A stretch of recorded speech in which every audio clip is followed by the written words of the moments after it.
Ang tanong ko kasi, lumabas ka na trusted ka dito sa 34th Infantry Battalion. At trusted mo rin sila. Pero sa buong buhay mo at buong buhay ng father mo, pareho kayong naging mujahid. Oo. Pareho kami naging mujahid ng tatay ko. Kung naging mujahid ka, nawawala ba ever yung pagiging mujahid? O yun na siya? Buong habang buhay ka? Actually, sir, yung pag tinatawag na mujahid, hanggat nandyan yung tawag na Islam, hindi nawawala yung jihad. Hmm. Dala-dala mo yan sa hanggat mamatay ka, yung jihad na sinasabi. Pwede ka mag-jihad kasi maraming source na maging jihad, mujahidin ka. Ano ba? Samples? Marami. Ano yung mga yon? Iba-iba? Yung first na para tawagin ka na mujahid, yung sumama ka sa grupo ng MILF, makipaggera ka, o ano man yung grupo na samahan mo basta Islam, nandyan yung jihad. Oh. Yan yung first na tawag na jihad.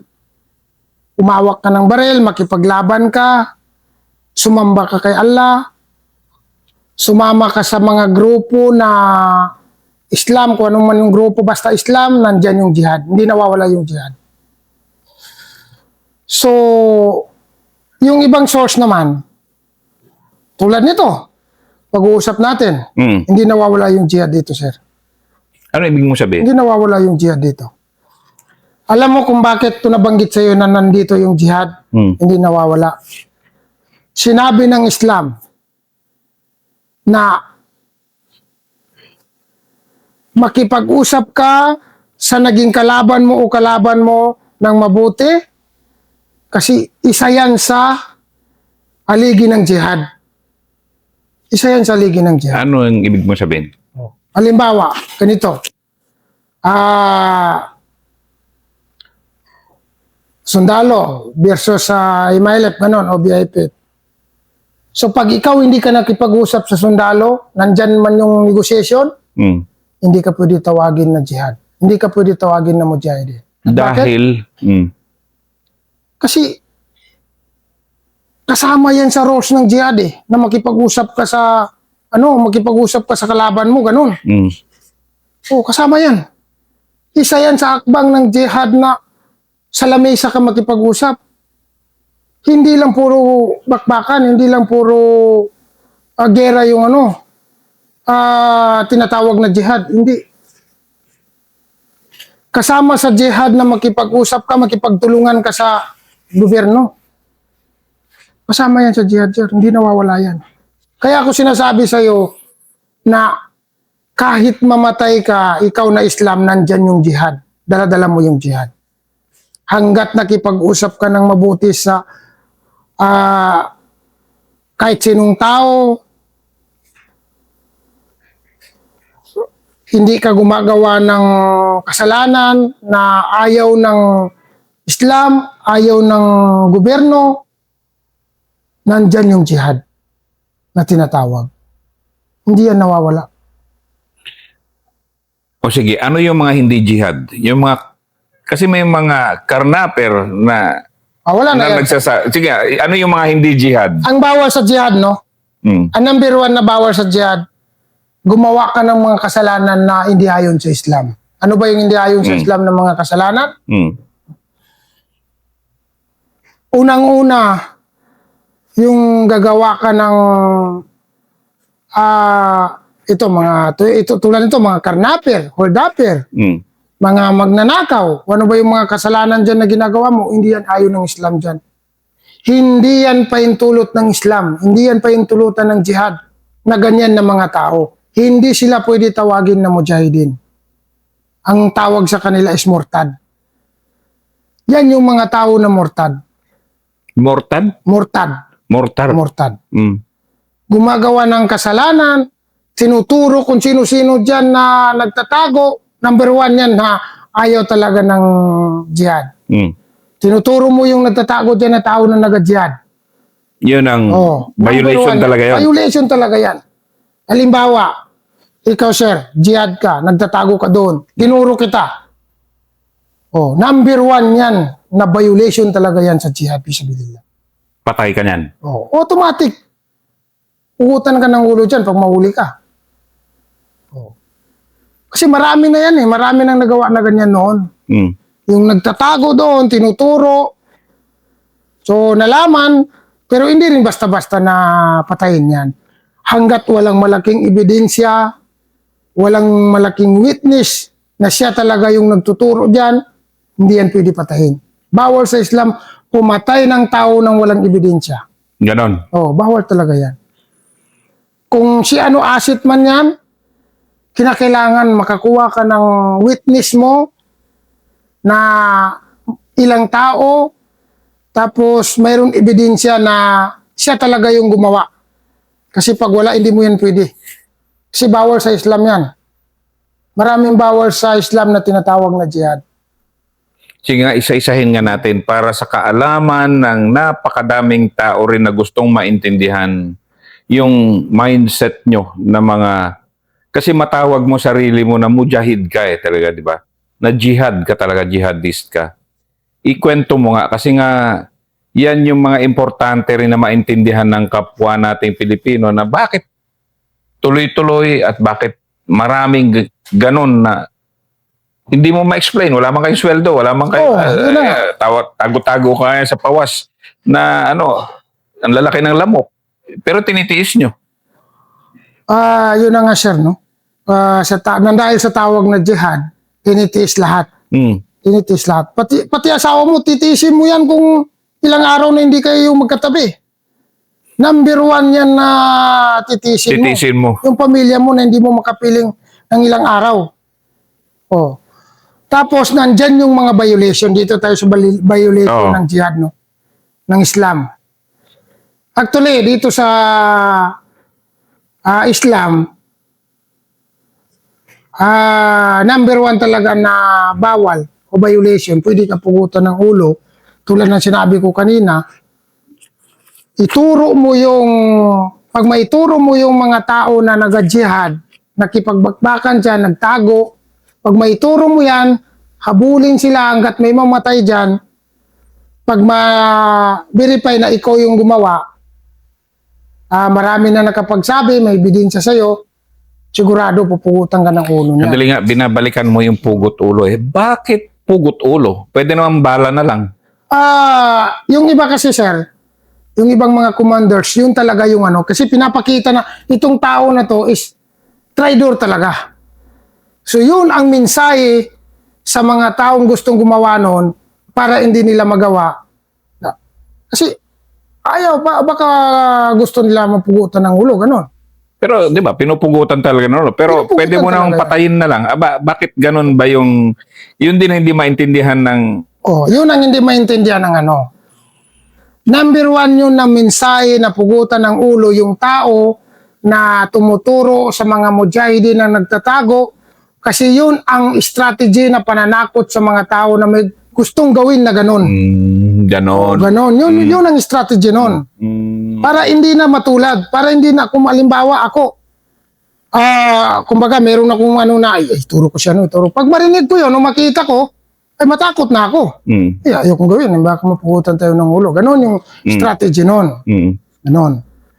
So yun ang number 1 na violation talaga sa anuman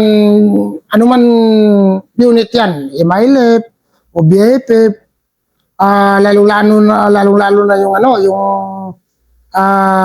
Daulah Islamiyah. Sige nga, anong pagkakaiba? Imagine mo na lang, wala akong kaalam-alam. Anong pagkakaiba ni Daulah Islamiyah, ni BIFF? Actually, At ni MILF? ang pagkakaiba ng dito na tayo sa ano, no? Kasi yung Daulah at BIFF, nagmula yan sa MILF lahat. Nagmula yan sila ng MILF, naging lumabas yung mga pangalan nung nakipag-usap yung MILF sa gobyerno, kaya marami yung pangalan na lumabas. Kasi gumawa ng ano, yung mga ayaw ng mga leadership na may kaya rin, gumawa sila ng pangalan, gumawa sila ng grupo, ganon. Kaya Nag-break away. nandyan yung BIFF, nandyan yung Daulah, nandyan yung Mauti, ganon. Yung Daulah at saka Mauti isa lang eh. So yung Dawla, dito tayo sa Dawla, nung panahon ng BIFF, nung pinasok ko yung BIFF ng 2014, may kasama kami na nakasama namin si yung leader ng ISIS dito sa area natin, no? Maguindanao. Si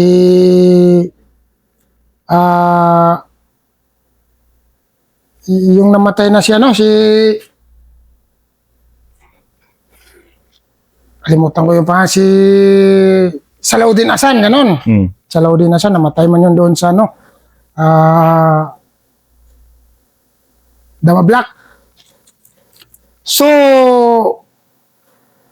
nagtayo sila ng grupo pagkatapos ng gera namin dyan sa Pagatin. Nakipagbakan yung BIFF versus tropa ng, ewan ko ba nun, 6IB ba o 57 yata. Diyan sa may Pagatin. Hamak mo yung ano yung pagkakaiba ng BIFF at saka yung Dawla. Isang kamay nila, hawak nila Quran. Si Dawla. O si Dawla. Ang isang kamay nila baril. Kami na BIFF, isang kamay namin, yung iba sigarilyo. Ano ibig Yung sabihin? isa, baril. Sila, Quran yung inahawakan. Pananamba kay Allah. Yung ano nila. Kami sigarilyo, ganun. Pero nandyan yung pananamba namin kay Allah. Pero may ibang purposer yan. Pagkatapos namin nung gera na yon, kinausap kami ng Dawla na sumama sa kanila. Ipatayo namin na bandera is yung flag na itim. So yung leadership namin na si Bungos Paksyon, hindi siya sumama. Sabi niya, hindi yan rose ng jihad. Hindi yan yung iniwan ni Umrakato sa atin na ipapatayo natin.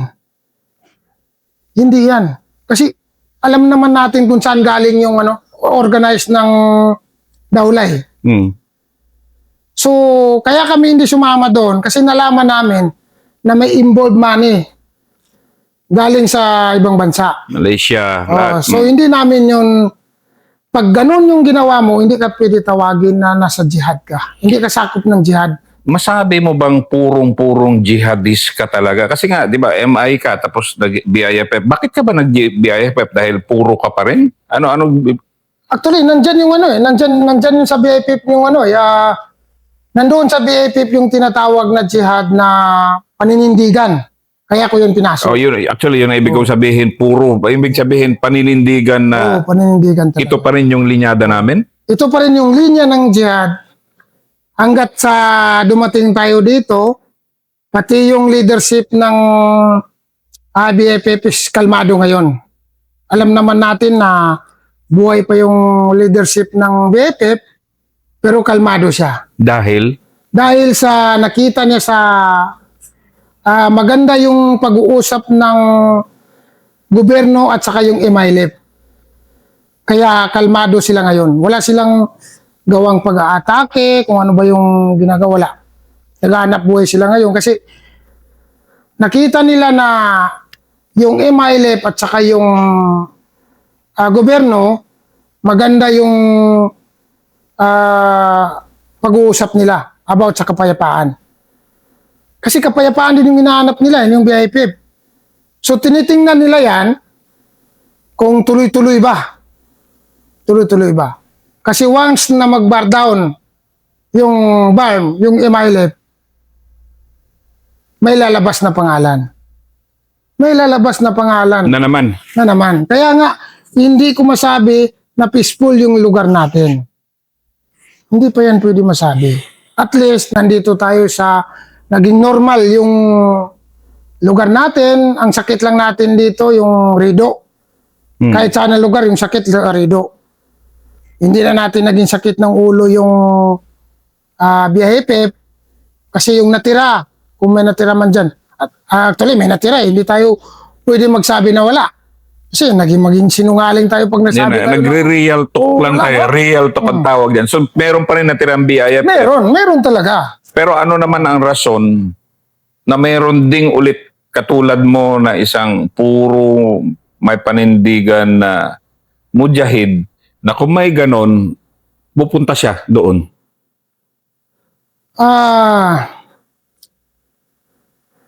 Actually, ang tinitingnan ng tao kasi, sir, ano ba talaga yung background mo? Ikaw na naging leadership ng MILF, BIFF, ano man yung pinasukan mo, yung tinitingnan ng tao dyan, yung background mo. Kung ano ba yung background mo, ano ba yung... Kasi kung ba sa akin lang, sir, no? Unang-una na tested nila na marami ako naitago na walang nangyari sa kanila. Yun, doon mo pinatunayan sarili mo. Doon ko pinatunayan yung sarili ko na hanggang ngayon nasa jihad ako. Doon ko pinatunayan talaga, sir. Ngayon kasi, hanggang ngayon naman, nasa jihad ka pa rin, di ba? Opo. Paano mo... Kasi nga, di ba, yun yung klaro, direct hit ako na tanong sa'yo kasi hanggang ngayon, nasa jihad ka pa rin. Dahil, ano yung hindi pa natatapos na laban mo? Actually, sir, kaya nasa jihad pa ako ngayon. Actually, kung sa laban ko lang, sir, no? Tama yung tanong mo, ano yung laban na hindi natatapos? Actually, kami na mga Islam, sir, hanggat hindi na-separate yung Bangsamoro, yung Mindanao, nandyan yung hindi nawawala talaga yung jihad. Hindi talaga nawawala yung paglalaba. Kumbaga, ano ng tao na nandyan pa rin siya sa jihad. Kasi, tama, kapayapaan yung inaangad ng bawat isa sa atin. Sa totoo lang, hanggat hindi na-separate yung Mindanao, hindi nawawala yung jihad. Maraming paulit-ulit na tutubo na grupo. Mawala man yung MILF, mawala yung BIFF, meron pa rin tutubo hanggat hindi na-separate yung Mindanao. Hindi kasi ito yung tanong ko, di ba? Kasi nga, di ba, MILF commander ka ngayon, di ba meron ng BARM. Ang BARM, kasi yun na yung framework natin ngayon na ginagalawan, di ba? Pero sinasabi mo ngayon, meron pa rin yung pa rin na independent, yung separation pa rin yung na naman to tatay mo, kaya nga MIM ang tatay mo, black shirt, MIM, Mindanao Independence Movement, kaya nga may black shirt. Pero black shirt naman, black shirt versus ilagayan nun, di ba? Pero yung MIM ni na Dato Untog Matalam, talagang independence. Pero ngayon, ito yung pwedeng ibigay, ito yung BARM. Pero yun yung sinasabi mo ngayon na parang nandun pa rin sa utak ng isang jihad, isang mujahid na yun pa rin pala yung na... Hindi talaga nawawala yan, sir. Hindi talaga nawawala. Yung ibang tao naman, hindi naman lahat. Yung ibang tao, kontento na. Pero alam mo, sir, sa totoo lang, ang karamihan sa mga ground commander, ang hinahangad nila talaga is may separate yung Mindanao. Kumbaga, independent yung hinahangad nila. So, hindi na alam naman natin yan na hindi natin yan basta-basta makukuha sa pakipaggera man lang. So, ngayon, iba naman yung pamamalakad ng grupo ng MILF. Nakipag-usap sila para kung sakali na mahanap natin yung source na kahit paunti-unti maagapan yung kumbaga kasi tawag na BARM, gamot matulungan man lang yung mga tao kasi alam naman natin yung BARM na tawag. Ikaw na MILF, na ibigay sa inyo ang BARM, kayo yung gagawa ng pangsarili ninyo na gobyerno, pero konektado pa rin yan sa gobyerno ng Pilipinas. Ganon. Konektado yan sa gobyerno ng Pilipinas. Kung ano yung dapat nyo gawin, i-connect mo na sa gobyerno ng Pilipinas yan. Kasi kumbaga bahay yan na binigay, walang laman. Inaano namin yan sa bahay na binigay ng gobyerno sa amin, na kami yung maglalagay ng laman nun. Kung ano ba yung pwede namin ilagay doon na sangayunan ng gobyerno. Hindi mawawala yung sayo ng gobyerno sa ilalagay namin doon. Kumbaga, lahat ng ilalagay doon sa bahay na yon is nakakonektado yan. Konektado yan sa gobyerno. Kasi nandyan yung, sayang yung pagka-negotiation pag hindi mo yan ipaano sa gobyerno gagawa ka ng sarili mong pamamalakad. Hindi rin. Kaya yung ibang commander, maraming pag-iisip. Ang ibang commander dyan, sabi nila, wala. Ganito rin tayo ng gobyerno. Ganito rin tayo. Kung halimbawa, yung ibang commander pa, kasi meron akong na-attenan ng mga meeting about dito ang pinag-uusapan, yung about sa ng BALM at saka yung gobyerno, MILEP, no? Meron pa doon nagbigay ng mensahe na, inalimbawa sa tubig, may guripo. Pag tubig, hindi yan aagas. Pag hindi abriyan ng gobyerno, sabi nila. Sabi ko, tama man yan. Tama yung sabi ko. Kasi wala pa tayo, hindi tayo separated Pero malaking pasasalamat na sabi ko, na nandito na yung BALM. Nandito na yung BALM. Makagalaw yung mga opisyal natin na mabuti, makapunta doon sa presidente, makamalakanyan sila kung saan nila gusto pumunta, makipag-usap sa gobyerno kasi hindi lang gera yung source ng jihad. Hindi lang gera. Ilang taon na nakipaggera yung mga mujahideen para lang sa jihad. May nakuha ba? Wala. May natanggap ba na kahit sinilas man lang na galing sa gobyerno? Wala. No, wala no. Nung nandito yung BALM, kasi nag-adjust yung MILF, nakipag-usap sa gobyerno, marami na natanggap yung mga ground commander na iba. Nandyan na yung mga projects sa kanila. Nandyan na yung kung ano-ano yung gusto nila na mahingi. Binibigay ng BALM, konektado pa rin sa gobyerno. Pero hindi natin maiwasan, sir, na yung iba, pag-iisip pa rin na hindi talaga.